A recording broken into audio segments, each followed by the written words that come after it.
Interview with the Republican nominee. We covered a wide range of topics, including Cuba and whether he believes there is a racial disparity in the criminal justice system. But we started with questions surrounding the possible hidden ties between himself and the Russian government. What's your impression of this notion that the Russians are trying to help you get elected? Well, I don't know anything about it. I can tell you, I think if I came up with that, they'd say, oh, it's a conspiracy theory. It's ridiculous. I mean, I have nothing to do with Russia. I don't have any jobs in Russia. I'm all over the world, but we're not involved in Russia. But it was just, I watched actually one of the people from the campaign of Hillary Clinton, who I call Crooked Hillary, and he was saying, he talked about Russia. He said, you know, it was Trump. It was Trump. It was almost like John Lovitz on The Liar, if you remember that from Saturday Night Live. It was Trump.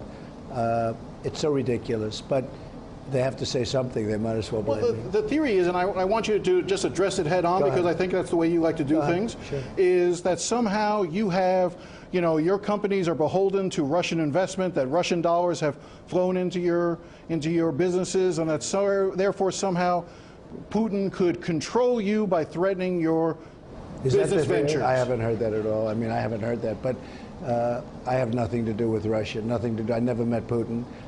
Nothing to do with Russia whatsoever. So you have no loans that from Russian banks or investors? Absolutely not. Okay. It's ridiculous. The mothers of a number of young men who have died either through violence or police-involved shootings are speaking. Sabrina Fulton, the mother of Trayvon Martin, Eric Garner's mother, you know, are speaking. What do you think about the fact that they're taking the stage and are so aligned against you?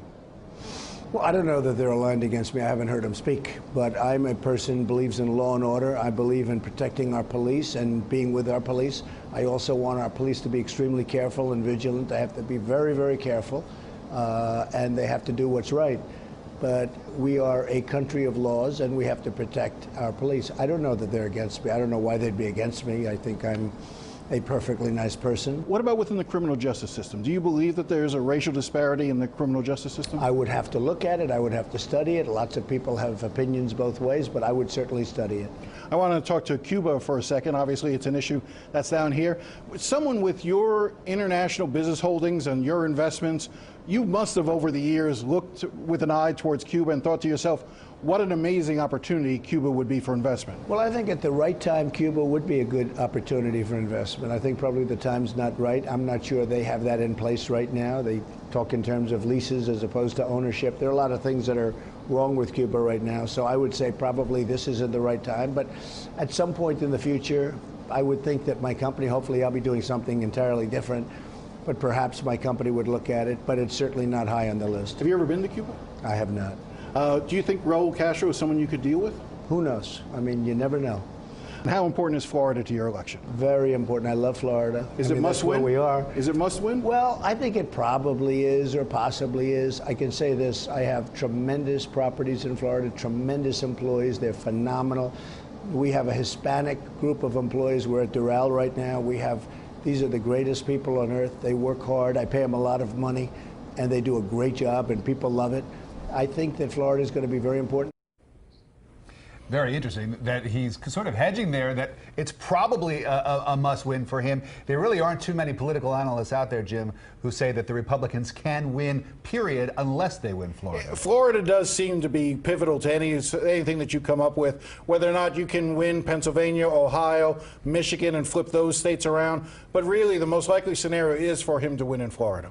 Did he give any impressions of the DNC and what he's thinking about all the events going on? He did. We talked, you know, he's a little bored by the convention that's going on here. He actually complimented Michelle Obama's speech. Even though Michelle Obama's, you know, went after him, he said she thought she gave a very good speech. He was impressed by it. You know, he said he's used to a political speech, but he still complimented the First Lady. And Bernie Sanders, he just kept saying this funny thing where he kept saying Bernie's tired, Bernie just wants to go to bed, he wants to go home, he wants to go to sleep, he's completely burned out. And that's the way he's sort of dismissing Bernie Sanders now. All right, Jim DeFede with the exclusive one-on-one with the Republican nominee, and hopefully we'll hear a lot more from Donald Trump. You'll have more tomorrow, too. Excellent. Looking forward to it. Thanks very much.